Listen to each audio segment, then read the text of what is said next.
ប្រជាជាតិមួយខ្លាំងឬក៏ខ្សោយគេអាចមើលទៅលើតួលេខសេដ្ឋកិច្ចចំនួនកងទ័ពឬអាវុធនិងចំណូលរបស់ប្រជាជនក៏ប៉ុន្តែអំណាចពិតប្រាកដនៃប្រទេសមួយស្ថិតនៅលើវិន័យរបស់កម្លាំងពលកម្មភាពស្មោះត្រង់របស់មេដឹកនាំនិងក្តីសង្ឃឹមរបស់យុវជននៅពេលដែលពលរដ្ឋរឹងមាំខាងស្មារតីចិត្តគំនិតចំណេះជំនាញប្រទេសជាតិនឹងឈរយ៉ាងរឹងមាំនោះគឺជាអត្ថន័យនៃប្រជាជនខ្លាំងប្រជាជាតិខ្លាំងពលរដ្ឋដែលខ្លាំងមិនមែនគ្រាន់តែជាអ្នកដែលខិតខំប្រឹងធ្វើការនោះទេពលរដ្ឋខ្លាំងគឺជាបុគ្គលដែលគិតបានស៊ីជម្រៅមានទំនួលខុសត្រូវនិងគិតផលប្រយោជន៍ជាតិលើសពីផលប្រយោជន៍ផ្ទាល់ខ្លួនភាពខ្លាំងរបស់ពលរដ្ឋមានន័យថាសុចរិតភាពមិនចូលរួមប្រព្រឹត្តអំពើពុករលួយស្វះស្វែងរកចំណេះដឹងហ៊ានផ្លាស់ប្ដូរមិនមែនសំងំរងចាំឲ្យការផ្លាស់ប្ដូរកើតឡើងដោយខ្លួនឯងទេ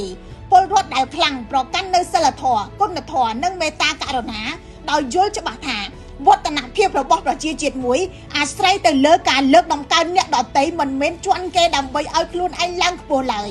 យ៉ាងណាក៏ដោយពលរដ្ឋមិនអាចខ្លាំងដោយឯងទេពលរដ្ឋត្រូវការបរិយាកាសអំណោយផលនិងការគ្រប់គ្រងជាប្រព័ន្ធដូចជាសាលារៀនដែលមានគុណភាពខ្ពស់ស្ថាប័នដែលទទួលស្គាល់សមត្ថភាពអ្នកចេះដឹងពិតប្រាកដគ្មានបកគ្មានពួកគ្មានពុករលួយនិងមានមេដឹកនាំបម្រើរាជដែលអាចយកជាគំរូបាន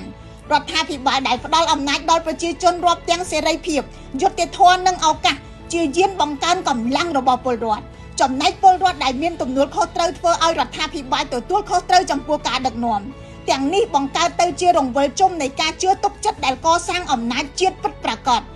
ដូច្នេះនៅពេលដែលនិយាយថាពលរដ្ឋខ្លាំងប្រជាជាតិខ្លាំងយើងនិយាយអំពីភាពជាដៃគូនិងការសហការគ្នាមិនមែនចែកដាច់រវាងអ្នកដឹកនាំនិងអ្នកដែលត្រូវបានគេដឹកនាំនោះទេ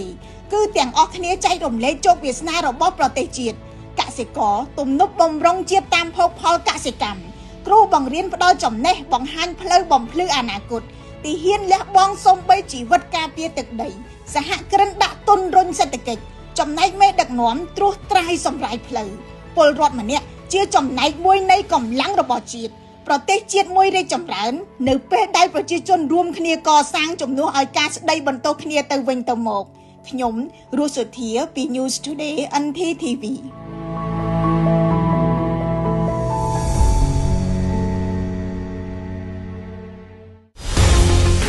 Ford ផលិតនៅកម្ពុជាដោយប្រជាជនកម្ពុជាជាមួយកម្រិតស្តង់ដារពិភពលោកចូលរួមគាំទ្រផលិតផលក្នុងស្រុកទាំងអស់គ្នា